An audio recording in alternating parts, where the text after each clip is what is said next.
Akkam jirtu hordoftoota keenya kabajamoo barnoota keenyarraa kutaa tokkoffaa qabannee isiniif dhiyaanneerra hanga xumuraan waliin turaan affeerraa keenya.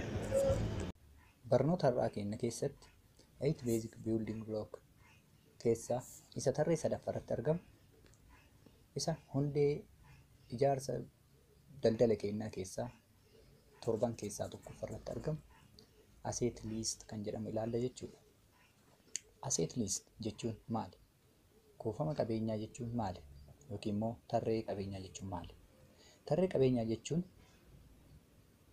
qabeenya qabnu san yookiin immoo wanta harkarraa qabnu san baay'ina isaa hangam akka inni ta'e galmeessinee tarreedhaan kaa'uu jechuudha. Kana jechuun namni loon 1,000 qabu san hanga kana qaba jedheetiin tarreedhaan barreeffatee kaa'uu qaba jechuudha. Kana jechuun wanta qabnuu fi wanta hin qabne beekuufis kan nu gargaaruu fi isa baay'ee tokko barbaachisaa ta'e jechuudha. Namni tarree qabeenya ofii hin beekne nama jireenya duwwaa jiraatu jechuudha. Jireenya duwwaa jiraachuu jechuun imala daandii irra imaluu san beekuu dhabuu jechuudha. Biizinasa maarkeeting onlaayin neetwoorkii keessatti neetwoorkiin maarkeetingii kamiyyuu dirqama kan inni barbaachisu tarree qabeenyaa qabaachuu jechuudha. Tarree qabeenyaa namni hin qabne tokko imala akka itti imaluu fi wanta qabuu fi wanta hin qabne illee addaan baasee waan hin beekneef haala irratti imalus beekuu dhabuu danda'a jechuudha. Namoonni neetwoorkii maarkeetingii keessatti onlaayinaan akka addunyaatti sadarkaa gurguddaarra jiran warroottan tarree qabeenyaa yookiin immoo tarree qabeenyaa qabanidha jechuudha.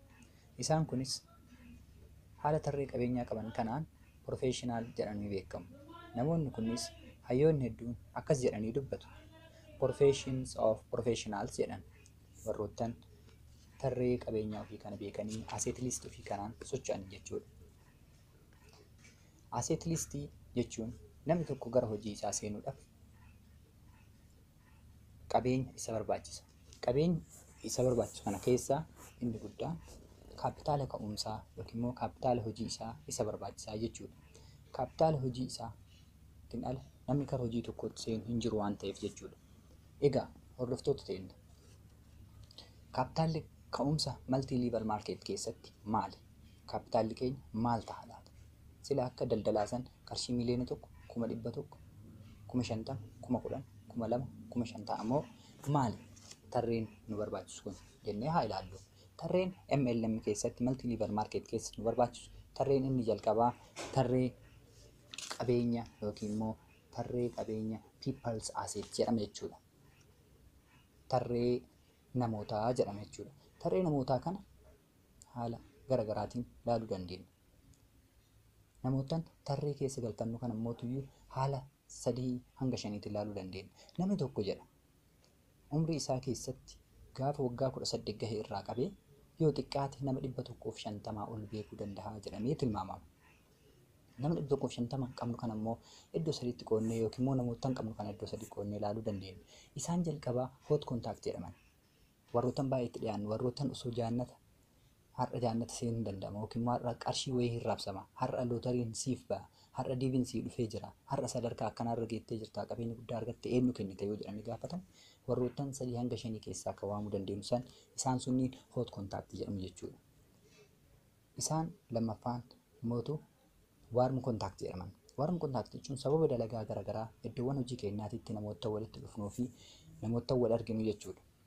Isaan kunniin warm contact jedhamu. Hanga namoottan keenyaa san hanga namoottan osoo carraan tokko nu gahee dabarsinee kennuuf san nutti dhiyaachuu dhabanis namoottan irra nutti dhiyaatan jechuudha. Inni dhumaan mootuyyuu cold contact yookiin immoo warroottan contact walitti dhiyeenya qabbanaa'aa kan qabnu. Isaan daandii irratti yookiin immoo konkolaataa keessatti yookiin immoo iddoowwan garaagaraa irratti wal barra jechuudha. Namoottan kanneen haala salphaa taheen haaluma karaa irratti yookiin immoo imalaatiin haala hojii garaagaraatiin wal barre waan ta'eef isaan kana karaa warm contact san fiduu qabna. Kara isaan iddoo dirree kubbaa miilaa yookiin immoo iddoo garaagaraatti isteediyeemiitti yookiin immoo iddoo mana ispoortiitti yookiin immoo giddugala gabaa iddoo garaagaraatti wal arginu sanitti as dhiyeessuu qabna jechuudha. Ergasii karaa hot contact kanaas fiduu ni dandeenya jechuudha. Kanaaf namoonni haala kanaan dalagan professional jedhamu jechuudha. Kutaa tokkoffaa kanumaan xumurreerra. Hordoftoota keenya kabajamoo waan waliin hanga xumuraa turtaniif galatoomaa. Kutaa lammaffaa qabannee hanga dhiyaannutti horaa bulaa.